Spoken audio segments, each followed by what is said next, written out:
মানুষ যখন জীবিত থাকে তখন তাকে কেউ মূল্য বা সম্মানটুকু করে না,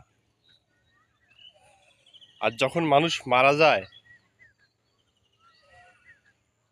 তখন তাকে নিয়ে সবাই সমবেদনা, মূল্যায়ন,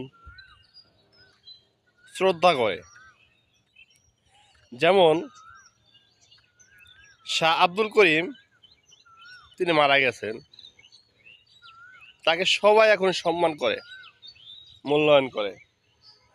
যখন জীবিত ছিল তখন তাকে কেউ মূল্যায়ন, সম্মান করেনি। উদাহরণ, যখন শাহ আব্দুল করিমের স্ত্রী মারা গেছে তখন তাকে কেউ দাফন বা জানাজা দেওয়ার মতন লোক ছিল না, এমন অবস্থা হয়েছিল তার।